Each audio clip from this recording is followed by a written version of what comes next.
चलते भितर प्रवेश करिया मंदिर भितर देखु मंदिर भितर केमती गोटे कल्प वृक्ष अच्छी एपटे बट वृक्ष अच्छे देख सब परिसर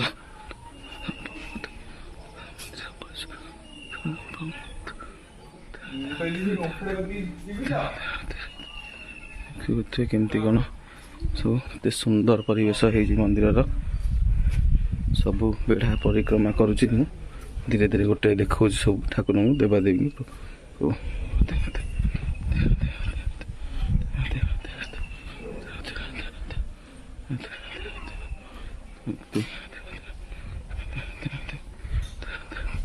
वृक्ष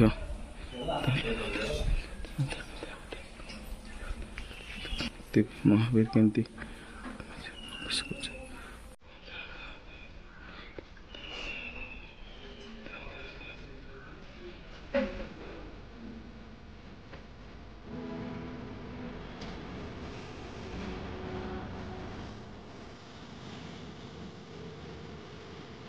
प्रेम से बोलो राधे राधे।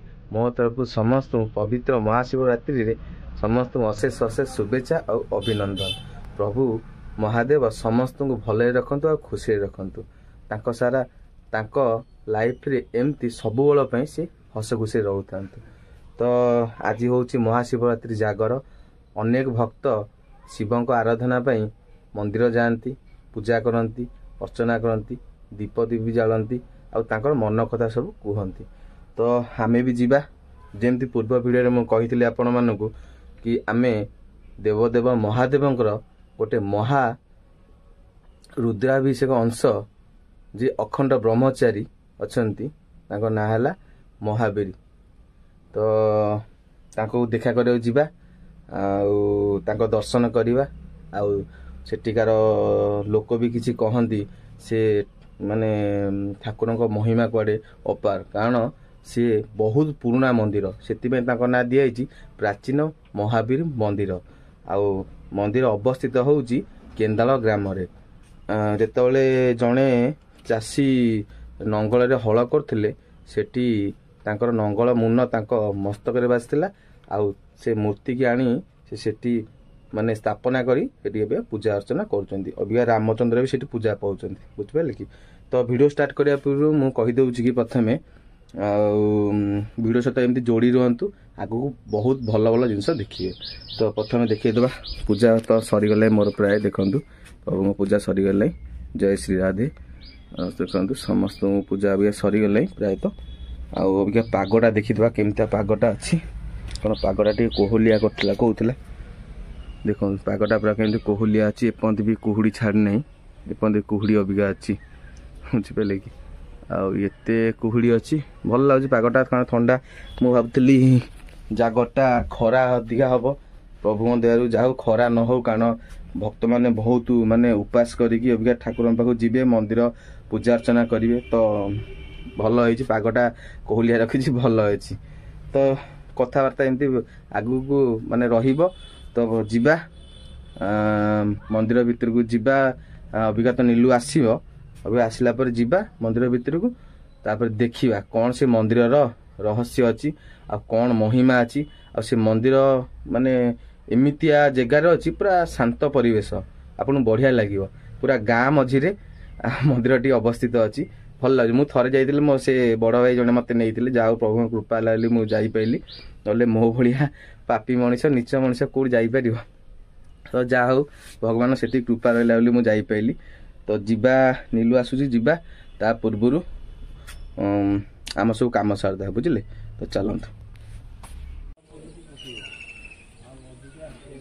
अबिका आम आसी पहुँच जाइछु से महावीर मंदिर पाखे देखंतु एपटा हूँ तम बाट आउ एपटा देखो टोटाल ये केमती कौन आउ चलते भितर प्रवेश करिया मंदिर भितर देखु मंदिर भितर केमती गोटे कल्प वृक्ष अच्छी एपटे बट वृक्ष अच्छे देख मंदिर परिसर देखा केमती कौन महावीर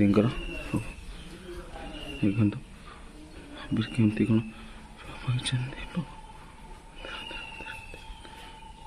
देखु केमती कौन सेपट बुले देखा सब परिसर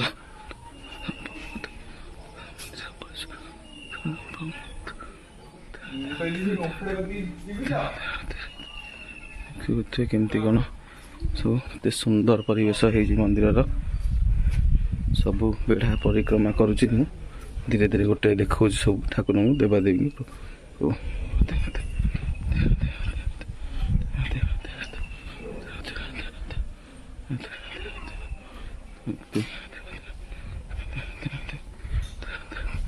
ବୃକ୍ଷ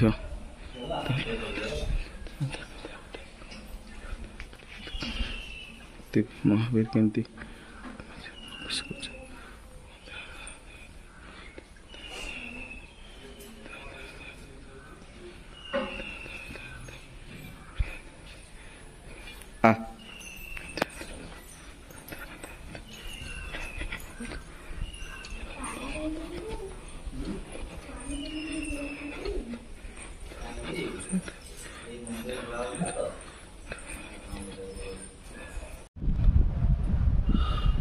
ଯାହା ହଉ ପ୍ରଭୁଙ୍କ କୃପାରୁ ମନ୍ଦିର ଭଲସେ ବୁଲି ପାଇଲୁ ଆଉ ଭଲସେ ଦର୍ଶନ ବି କରିପାରିଲୁ। ପୁରା ଫାଙ୍କାରେ କେହି ନଥିଲେ, ଯେହେତୁ ଆଜି ମହାଶିବରାତ୍ରି ଜାଗର ଅଛି ତ ସେଥିପାଇଁ ଲୋକମାନେ ସବୁ ଶିବ ମନ୍ଦିର ଯାଉଛନ୍ତି ଆଉ ମହାବୀର ମନ୍ଦିର ଯାଇଛନ୍ତି, କିନ୍ତୁ ଆମେ ଯେତେ ବେଳାବେଳେ ଯାଇଥିଲୁ ସେଥିପାଇଁ ସେ ଲୋକ ଏତେ ନଥିଲେ। ଆଉ ନନା ବି ତାଙ୍କର କ'ଣ କାମ ଥିଲା ସେଥିପାଇଁ ସିଏ ମାନେ ମନ୍ଦିର ପହଡ଼ ପକେଇ କୁଆଡ଼େ ଯାଉଥିଲେ। ଆଉ ଯାହା ହଉ ସିଏ ଜଣେ ଭାଇଙ୍କ କହିବା ଅନୁସାରେ ଯେ କବାଟ ଖୋଲିଲେ ଦର୍ଶନ ପ୍ରଭୁଙ୍କ ବି ମିଳିଲା, ସେଟା ବହୁତ ଖୁସି ଲାଗୁଛି। କାରଣ ତାଙ୍କ କୃପା ନହେଲେ ତମେ କୁଆଡ଼େ ବି ଯାଇପାରିବନି, ବୁଝିପାରିଲେ। ତ ରାଧାରାଣୀଙ୍କ ସେତିକି କୃପା ହେଲା ବୋଲି ଆଜି ମହାବୀରଙ୍କ ଦର୍ଶନ ହେଲା ଆଉ ପ୍ରଭୁ ମହାଦେବଙ୍କ ବି ଦର୍ଶନ ହେଲା, ତୁମ୍ବେଶ୍ୱର ମହାଦେବଙ୍କ ଦର୍ଶନ ହେଲା। ଯାହା ସେଥିପାଇଁ ମୁଁ ଧନ୍ୟ, କାରଣ ମୁଁ ଏଭଳିଆ ପାପୀ ମଣିଷ ବି ଯଦି ମାନେ ଆଜି ଭଳିଆ ଦିନରେ ମାନେ ଦର୍ଶନ କରିପାରିଲି ସେଇଟା ହେଉଛି ବଡ଼ କଥା। ତାପରେ ବି ପୁଣି ଆଜି ମହାଶିବରାତ୍ରି ଜାଗର, କେଡ଼େ ବଡ଼ ଦିନ ଆଜି। ଆଉ ସତ କଥା ସେ ଯେଉଁ ଅନୁଭୂତି ମାନେ ଶାନ୍ତି ଲାଗିଲା, ଆଉ ସେଭଳିଆ ଶାନ୍ତି ଆଉ କେଉଁଠି ମିଳିବନି। ଆଉ ଜୀବନରେ କ'ଣ ବି ଦରକାର, ଶାନ୍ତି ଟିକେ ମିଳିଗଲେ ସବୁ କିଛି। ପଇସା ହଁ ମାନୁଛି ପଇସା ଦରକାର, କିନ୍ତୁ ଯେଉଁ ଶାନ୍ତିର ଚରମ ସୀମା କେବଳ ଭଗବାନଙ୍କ ପାଖରେ, ଆଉ କେଉଁଠି ପାଇବେନି ତୁମେମାନେ। ଆଉ ଯାହା ହଉ ମୁଁ ଭାବୁଥିଲି ଆଉ କିଛିଟା କଥାବାର୍ତ୍ତା ହେଇଥାଏ ନନାଙ୍କ ସହିତ, ଯେହେତୁ ତାଙ୍କର କୌଣସି କାମ ଥିଲା ବୋଲି ସେଥିପାଇଁ ସିଏ ଟିକେ ବ୍ୟସ୍ତ ଥିଲେ, ତ ସେଥିପାଇଁ ଟିକେ କଥା ହେଇପାରିଲେନି। କିନ୍ତୁ ବାକି ସବୁ ମନ୍ଦିର ସବୁ ବୁଲେଇଛି, ଭିଡ଼ିଓରେ ଦେଖିବେ ଆପଣ ନିଶ୍ଚୟ, ବହୁତ ଭଲ ଲାଗିବ। ଆଉ ଆପଣମାନେ ବି ଯାଆନ୍ତୁ ଆଉ ସେ ଜାଗା ଦେଖନ୍ତୁ କେମିତି ଲାଗୁଛି କହିବେ। ବହୁତ ବଢ଼ିଆ ଜାଗା, ବହୁତ ଶାନ୍ତି ଜାଗା। ଆଉ ଏଭଳିଆ ଜାଗା ପୁଣି ଗାଁ ପରିବେଶରେ ବହୁତ ଖୁସି ଲାଗିବ ଆପଣଙ୍କୁ। ତ ଏଇ ଗୋଟେ କଥା କହିବାର ଥିଲା।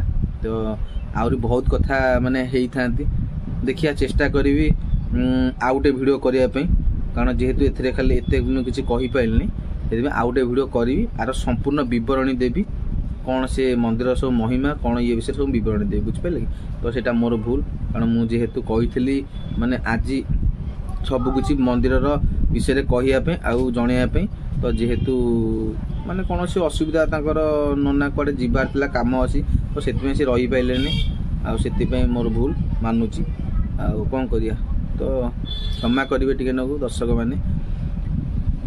କିନ୍ତୁ ନେକ୍ସଟ ଭିଡ଼ିଓ ଯଦି ମୁଁ କରିବି ତାହେଲେ ନିଶ୍ଚୟ ସେ ମନ୍ଦିରର ପୁରା ସବୁ କଥା ମୁଁ ମାନେ ଭିଡ଼ିଓରେ ଦେଖେଇବି, ମାନେ ଭିଡ଼ିଓରେ କହିବି କେମିତି କ'ଣ ମନ୍ଦିର ଆବିର୍ଭାବ ହୋଇଥିଲା, କ'ଣ ସବୁ ହେଇଥିଲା, ମନ୍ଦିରର କେଉଁଠି ପ୍ରତିଷ୍ଠା ହେଇଥିଲା ପ୍ରଥମେ, ତାପରେ କେଉଁଠି ଆଣିକି ତାଙ୍କୁ ପ୍ରତିଷ୍ଠା କରି ପୂଜା କଲେ, ସବୁ କହିବି, ବୁଝିପାରିଲେ କି। ତ ସେଥିପାଇଁ କିଛି ସମୟ ଦିଅନ୍ତୁ। ଆଉ ବହୁତ ଦିନ ତ ଭିଡ଼ିଓ ପଡ଼ିନଥିଲା, ସେଥିପାଇଁ କି ଆଉ ମାନେ ଭିଡ଼ିଓର କହିବା ଶୈଳୀ ବି ଚେଞ୍ଜ ହେଇଯାଇଛି ପୁରାପୁରି। ତ ଏମିତି ହେଲା କଥା, କିନ୍ତୁ ବହୁତ ବଢ଼ିଆ ମନ୍ଦିର, ବହୁତ ମନ୍ଦିରର ଯେଉଁ ମାନେ ପ୍ରାଙ୍ଗଣ ଯେଉଁ ହେଇଛି ପୁରା ଶାନ୍ତି। ଆହୁରି ବି ବହୁତ ସେପଟେ ଗୋଟେ ମଣ୍ଡପ ଟାଇପ୍ର ହେଉଛି, କାମ ଚାଲିଛି ଅବିକା ବିଲ ଭିତରେ, ଧୀରେ ଧୀରେ ସେଇଟା କମ୍ପ୍ଲିଟ୍ ହେଇଯିବ।